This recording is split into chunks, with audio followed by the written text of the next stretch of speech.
The HTC One was and still is one of the best Android phones on the market today, but maybe it's too big or too expensive for you. And that's why HTC announced the HTC One Mini. We're unboxing it right now. Let's go check it out. Yes, you've guessed it. This is the HTC One Mini, and these are the obligatory scissors, this time scissors version 2.0. Since we have a hunch that the HTC One Mini and the HTC One have a lot in common, we strongly encourage you to check out the full review over at Pocketnow, and also subscribe to our social media channels to stay up to date. While we open up this package, we'll try to get into HTC's head for a bit and think of the reasons behind the HTC One Mini. It is an alternative to the HTC One flagship, which might be either too big or too expensive for some.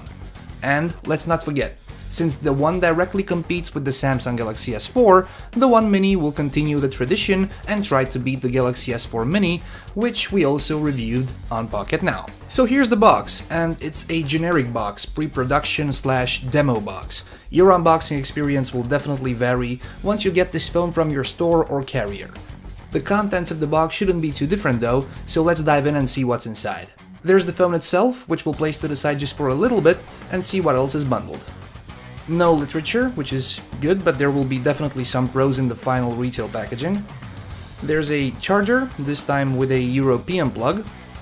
There's also the obligatory USB cable for syncing and charging, and a pair of headphones. Apparently, these look similar to those bundled with the HTC One, and those sounded exceptionally well. We'll see if they're the same or not. There are also some different size gels for your in-ear canal drivers. There's no battery inside the box, as the pack is non-user replaceable. Enough of that, let's take a look at the phone itself. Sorry folks, no special screen protector peeling cam mode, as apparently the plastic on this phone is a sleeve-like plastic. However, here it is. This is the HTC One Mini. We can tell you straight from the beginning that this phone feels substantial, like 122 grams substantial. Not heavy, but premium. And that weight certainly adds to the experience generated by the cold to the touch aluminum. And, while we're here, let's take a look at the One Mini side by side with the One. It's this much shorter, 5.4mm to be specific. In terms of thickness, they're the same. The back features the same aluminum construction, camera placement, and all. Let's take a look around the device. On the top we have the main speakers with an LED notification tucked behind the speaker grill. To the left there's a 1.6 megapixel camera, and to the right you've got your sensors.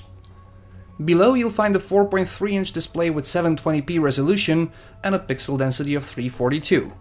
On the bottom there's the HTC logo, which, just like in the One's case, is not a button, with the back and home capacitive buttons on its side.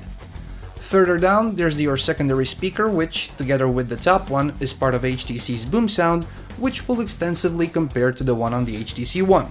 The left sports the micro SIM card slot and nothing else. The top has the power button, which no longer doubles as an IR blaster, 3.5mm headphone jack, primary microphone on the bottom alongside with a USB port, volume rockers on the right side, also slightly tweaked, different from the HTC One. The back has a secondary microphone, the 4-megapixel, air quotes, ultra-pixel camera with flash, HTC logo, as well as Beats Audio culled out, no longer in color. Let's size it up against some other phones. We'll start with the HTC One, and we'll add the Samsung Galaxy S4. This is the Samsung Galaxy S4 Zoom, but in terms of size it's about the same, at least the front, as the S4 Mini, the One Mini's direct competitor. This is how they compare, but there's no use to compare thickness since this is the Zoom. Adding more devices, Nokia Lumia 925, Samsung Galaxy Note 2, and the iPhone 5. Interestingly, the iPhone 5 is still smaller than the HTC One Mini. While we're booting up, let's recap the specs. The processor is a Qualcomm Snapdragon 400 CPU with 2 cores, clocked at 1.4 GHz, helped by 1 GB of RAM. Internal storage is 16 GB, and the 4-megapixel ultra-pixel camera alongside boom sound is also in. There's an 1800 mAh battery, which is non-user replaceable, LTE support, and the platform of choice is Android 4.2.2 with HTC Sense on top of it. Color options include silver, which is the unit we have here, and stealth black. Everyone, that's gonna do it for today for the HTC One Mini unboxing, but stay tuned to Pocket Now, we have a lot more coming, including comparisons and the full review. You can follow me on Facebook as well as on Twitter, and if you like this video, please give us the usual thumbs up. Thank you very much for watching. Till next time.